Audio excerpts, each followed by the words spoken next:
The aroma of roasted turkey and tangy cranberry sauce wafted through my parents' house, but it couldn't mask the sting of judgment hanging heavy in the air. It was Thanksgiving evening.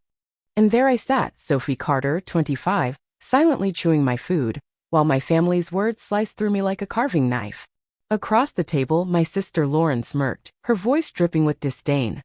Look at her, still glued to that silly phone app like some teenager. Seriously, Sophie, when are you going to grow up and get a real job? That gig at Tech Trend Innovations isn't exactly a career. I clenched my fork, forcing a neutral expression. The dinner table was a familiar battlefield. Me, Lauren, our parents, and my cousin Mia, the only one who didn't treat me like a lost cause. For 3 years, I'd been working the retail floor at Tech Trend, a small electronics chain. To them, it was a dead-end job, just enough to pay the bills. What they didn't know. It was my proving ground. Every customer complaint, every stockroom snafu, every glitch in the system fueled my secret project. An AI-driven inventory tool that could revolutionize retail. But explaining that to my family? Like talking to a brick wall. Sophie, honey, my mom piped up, her tone syrupy with that oh-so-familiar pity. Lauren's just worried about you. She's a senior marketing exec at 28. We only want what's best. I glanced at my phone, hiding a grin. An email from Apple's dev team glowed on the screen. They loved my prototype and wanted a final meeting tomorrow. But I kept my lips sealed. Sharing dreams with this crew only ever got me laughed at. She's probably playing some dumb game again, Lauren snorted, grabbing another roll. Remember when she said she was learning to code last year? As if someone who flunked algebra could build anything worth a damn. Dad nodded sagely. Tech's a young man's world, sweetheart. Let Lauren hook you up with a solid marketing gig. I exhaled slowly, pocketing my phone. You're right, I lied, the words bitter on my tongue. Just wasting my time. Tomorrow, though, 9 a.m. sharp, everything would flip. Mia caught my eye from across the table and winked. She knew the truth, and that quiet solidarity kept me sane. As they chattered on, oblivious, I felt the old ache in my chest. Growing up in Albuquerque, I was the oddball, tinkering with computers while Lauren dazzled with straight A's and charm. Dad called my late-night coding sessions hiding, but I was building something. Remember that awful website Sophie made for Mom's book club? Lauren's voice jolted me back. Total disaster. She didn't know that clunky project taught me UI and databases, skills I'd poured into my app.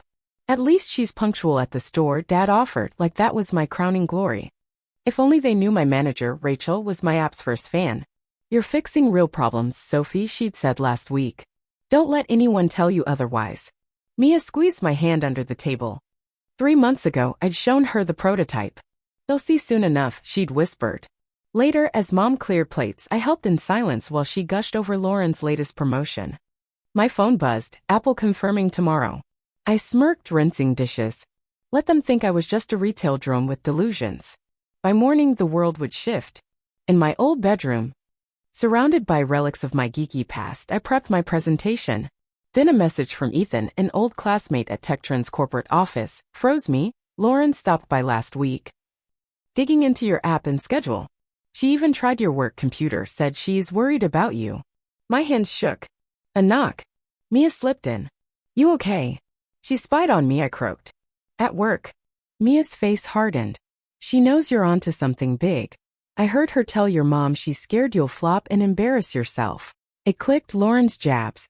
Mom and Dad's nagging, it wasn't just dismissal. They wanted me to quit.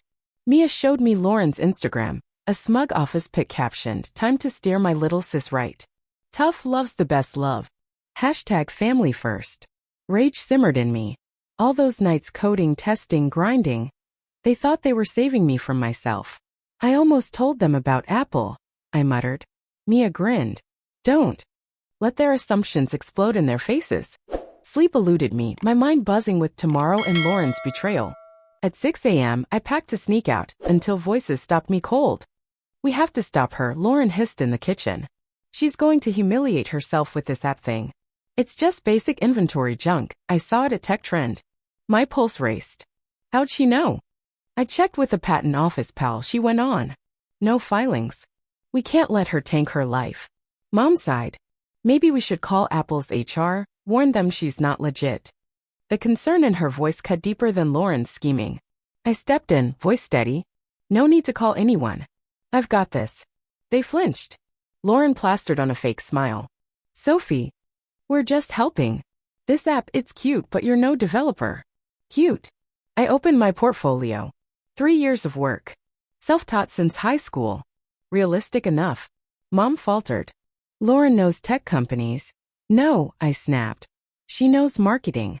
She saw a dummy interface at the store, not the real deal. She's too busy sabotaging me to ask. Silence.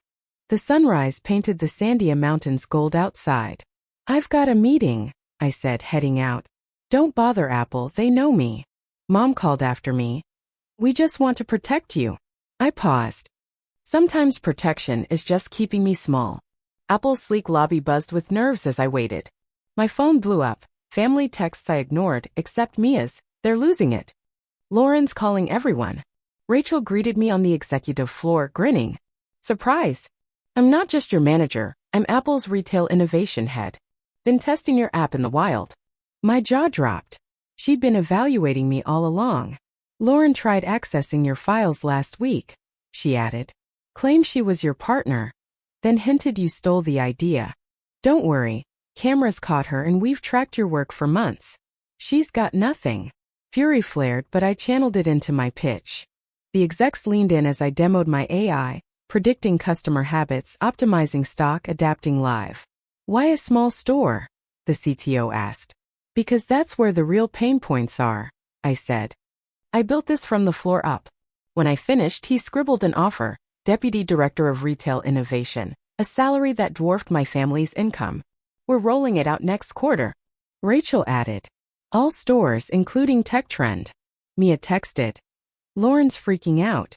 Her firm's big client is Apple, and she's scared this screws her contracts. I smiled. Karma was brewing. That night, Lauren texted. This is serious. Call me. Then Rachel called. She's claiming she co-developed your app.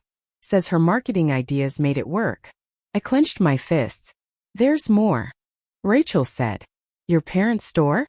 A top franchise. They've been blocking smaller ones from opening nearby. The hypocrisy hit hard. They'd mocked my retail job while cashing in on it. Dad texted. Apple's announcement might hurt our store. What do you know? Mom followed. Tell Lauren, she can fix this. Called Mia. When my system launches, it'll flag their shady tactics. She paused. You sure? They're family. Family doesn't undermine you, I said. This isn't revenge, it's fairness. At the press conference, the CEO unveiled my system and me. The virtual feed showed my family's shock. Mom's coffee spilling, Dad paling, Lauren's horror dawning. This ensures fair practices, he said. My phone pinged, Lauren, stop this. It'll ruin Mom and Dad's business, my contracts. I let it sit. After their world unraveled. Their store got flagged, Lauren's firm lost deals, and they scrambled, Mom with a guilt-laced email. Dad with voicemails, Lauren with a failed office stunt. Mia visited my new office, Sandia Mountains gleaming outside. How's it feel? She asked, eyeing my nameplate. Sophie Carter, Deputy Director. Surreal, I said. But right. My phone buzzed, parents begging help with the system. I set it down. Revenge wasn't the goal. Moving forward was letting them face the fallout of doubting me.